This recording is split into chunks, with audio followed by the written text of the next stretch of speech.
hello, my name is Kira. I still don't have a jazzy opening. I just want to get into this. This is my video on why Carmilla just did not work in season 1 of Hazbin Hotel, and how she could have been made into a stronger character. So, don't get me wrong. I like Carmilla. I think after making this video, I might stan her. I think she's a good character. So don't get after me on this. I simply think she was utilized wrong. Now, an outsider's perspective, in hindsight, is like 10,000 over 20. So I can't really blame the show creators, especially considering their time constraints of only 8 episodes. Thanks, Amazon. But in an ideal world where the show had more time, or even if the show had been able to kill off a few more of its darlings to make room for necessary changes, Carmilla could have been a much more effective character. The main issue with Carmilla is that the show couldn't seem to decide whether she should be a main character or not. By all rights, her song count alone should land her as a main character. Carmilla has 3 songs and one of these is a solo. Discounting voice lines during songs like Valentino and Stay Gone and Angel and Happy Day in Hell, this puts Carmilla's song count level with Alistair, Angel Dust, and Lucifer, and gives her more songs than Husk, All the V's, and even our main villain, Adam. Okay. Simply based on that, you would assume that she would have a larger part in the story because this is a musical and songs are meant to play an important part in establishing plot, themes, and characters. But it's not only her amount of songs that makes it seem like Carmilla should be a main character. She is the one who killed the Exorcist, making her directly responsible for the extermination being moved up 6 months.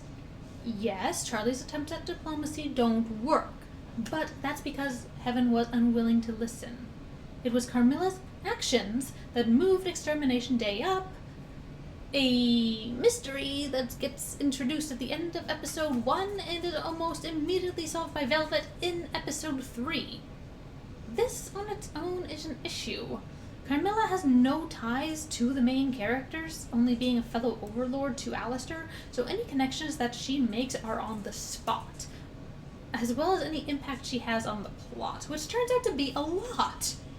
So while the dead exorcist seems like it might be an exciting mystery for a while, wondering which character we already know killed it, mostly thinking it was probably Alistair, instead, Carmilla is introduced and exposed as the killer within like 5 minutes.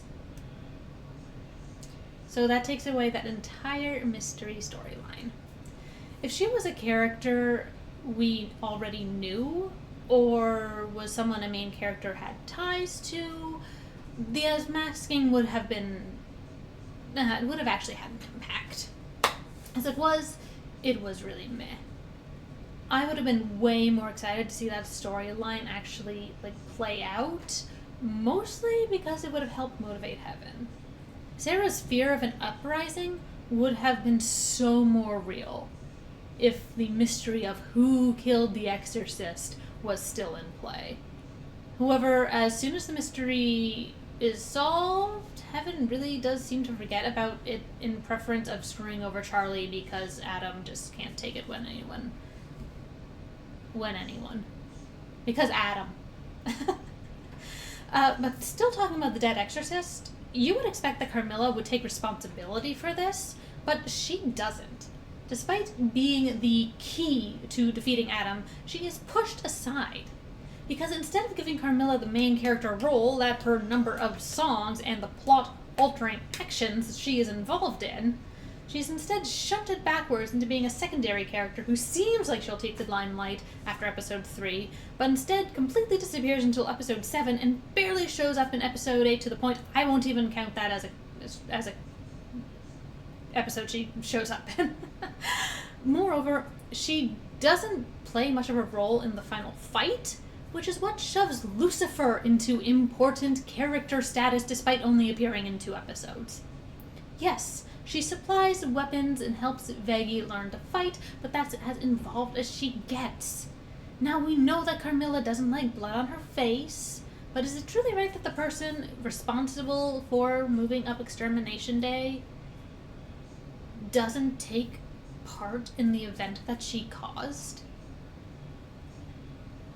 Now, I mentioned Lucifer.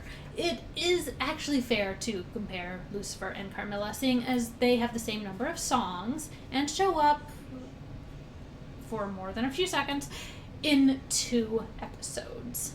Lucifer has 3 songs, 2 duets, one with Alistair, one with Charlie, and a significant part in the finale song.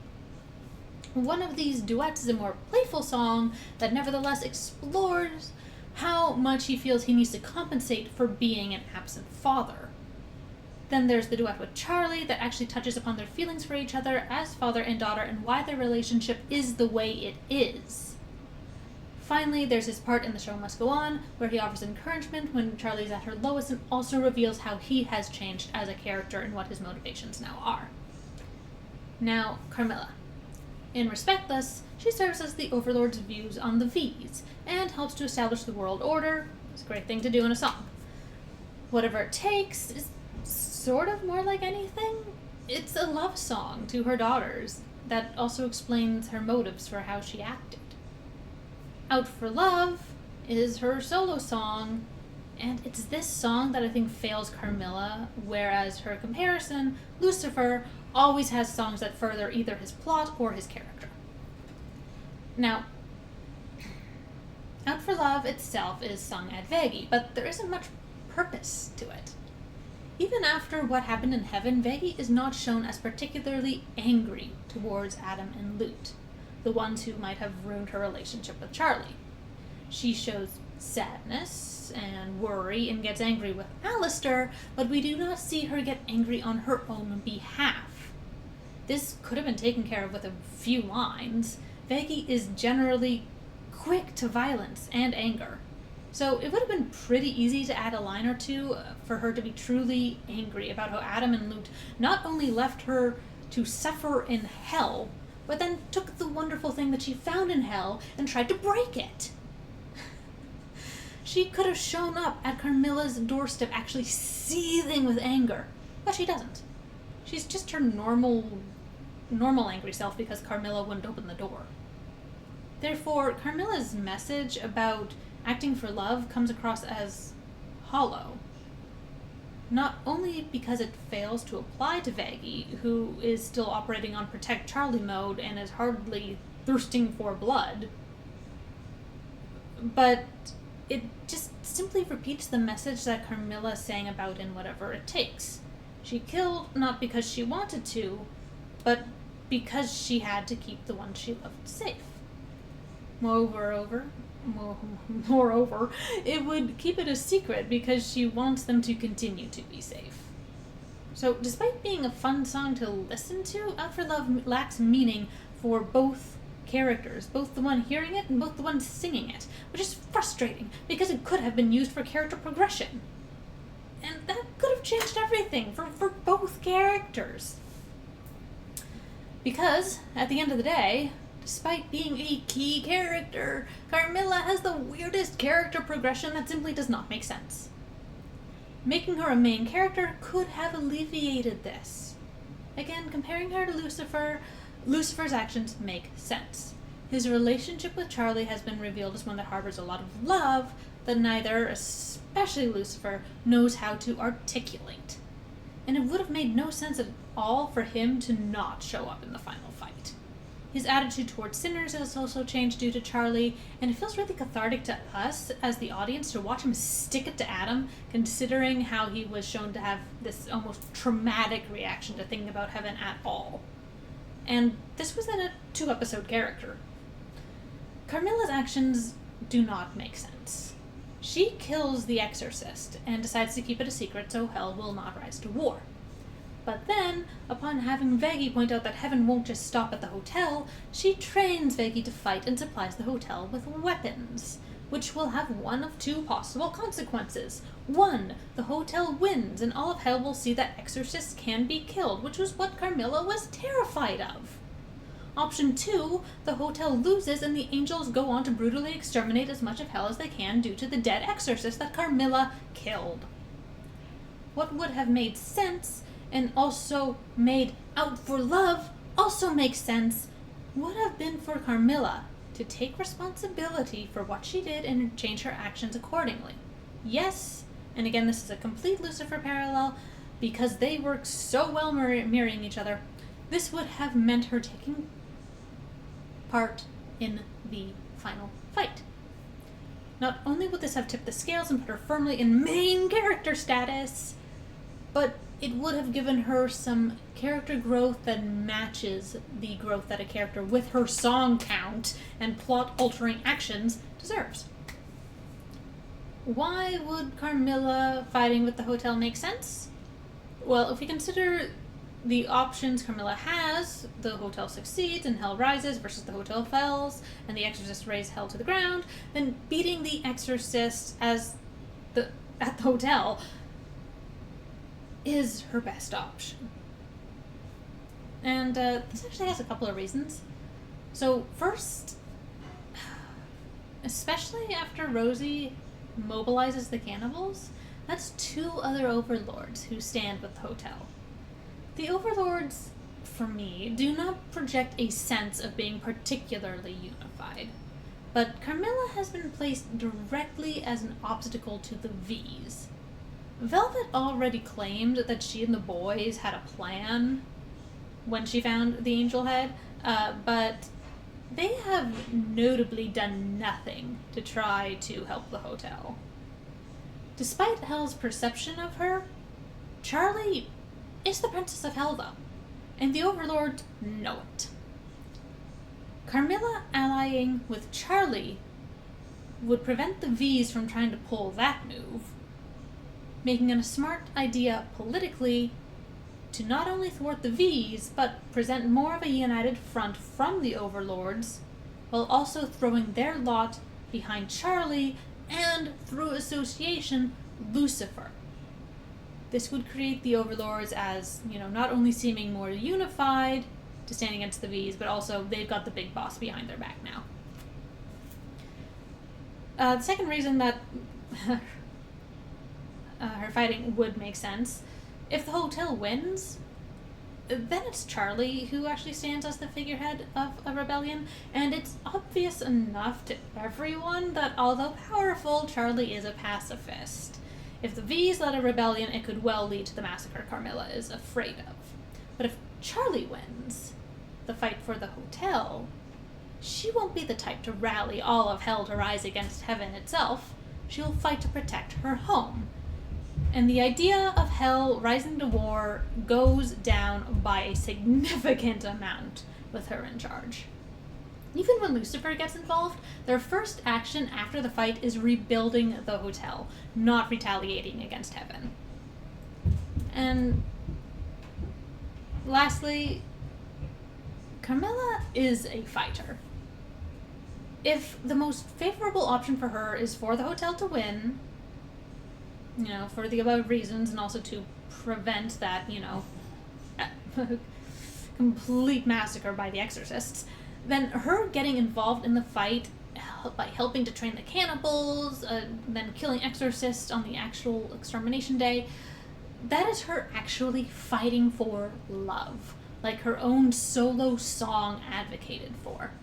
She would be taking her own advice and changing as a character from someone who kickstarts events but then stays back out of the inevitable consequences, to someone who owns what she did and will keep her daughters safe by putting herself on the front lines. That itself would mirror the relationship between Charlie and Lucifer, except with Vaggie and Carmilla, which on its own would be so good, because it allows Vaggie to be an active force within the story instead of reactive. Carmilla would be forced to accept the blood on her face, much like Lucifer has to accept showing up out of solitude, and this action would give her actual character development. Taking responsibility for your actions, no matter how scary it might be, is character development. Now, Carmilla actually has something to do with the pacing issue. Again, hindsight from an outsider is 10,000 over 20, but flip-flopping the order of some of the episodes would have done wonders, and introducing Carmilla earlier on so that the who killed the exorcist mystery actually had some weight would have been very helpful for her character and the plot as a whole. It could have been as simple as her noting that Sir Pentious is now having all his parts shipped to the hotel, and she's forced to wonder just what Charlie is doing there. She might show disdain for the idea of redemption, or maybe is one of the few demons we see who thinks or hopes it can be possible. I mean, wouldn't the idea of her daughters being safe in heaven be tantalizing? But anything to get her on screen and establishing her as someone we know within episodes 1 or 2. So, with my outsider's perspective, now we flip episodes 3 and 4. Episodes 4 and 5 are fantastic and my 2 favorites, but they are both character development heavy episodes that reveal a lot about our main characters. Having both of them in a row, while a joy for me in my rewatches, does slow the narrative down when episodes 6 and 7 will suddenly have to race to the finish line. So, say that we swap episodes 3 and 4. We learn about Angel's situation a little earlier, get that good meaty character stuff, it's great. It explains his behavior at the hotel, and can actually kickstart his redemption arc a little earlier. And it's such a solid episode. I don't think being placed 1 slot earlier would do it any harm. Like, it's so good. It's so good. Putting that just 1 episode earlier is not going to break that banger of an episode. Spot on episode. But now we place the Overlord meeting in episode 4 instead. We might have to kill our darlings and axe the bit with the egg boys. Or maybe the way Angel has opened up makes the trust exercises actually go better, which is something we do need to see out of the hotel and show that it's actually working. Well, whatever. Maybe trust exercises would have to be rewritten, but could focus more on Maggie and Charlie's relationship, which could also use more screen time being the main relationship and all. But some trust exercises between the 2 of them or something. I don't know. Whatever. For me, it's one of the weaker episodes, so a lot could have been rewritten without me pointing and shouting about how they totally missed the opportunity to have Angel take them to a BDSM club.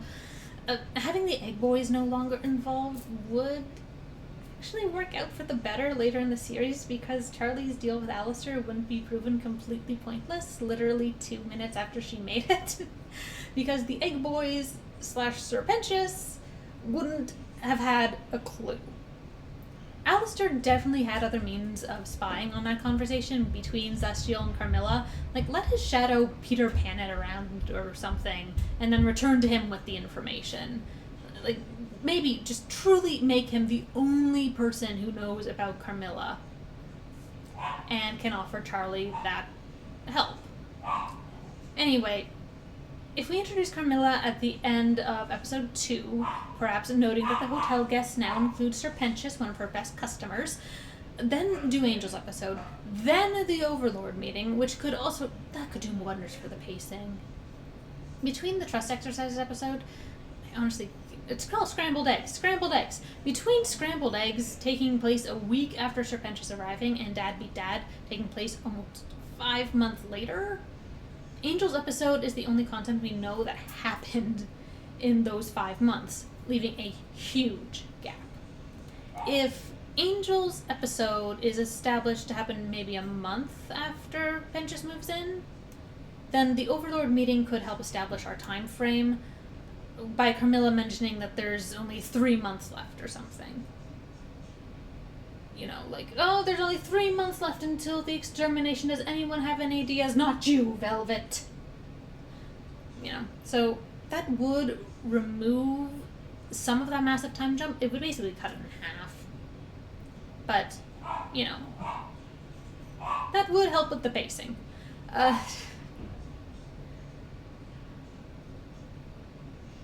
And you know what? You could even help with pacing a little bit more if it takes a while for Lucifer to get the meeting. Like, he's not Heaven's favorite after all, so maybe a few weeks before Charlie actually gets to Heaven, Dad Beat Dad could happen. Like, literally, Lucifer's line could just be, "It might take a few weeks, but I can get you that meeting." That's all it would take. And then we could move to, you know, okay, we've waited a few weeks, now the Heaven meeting is here.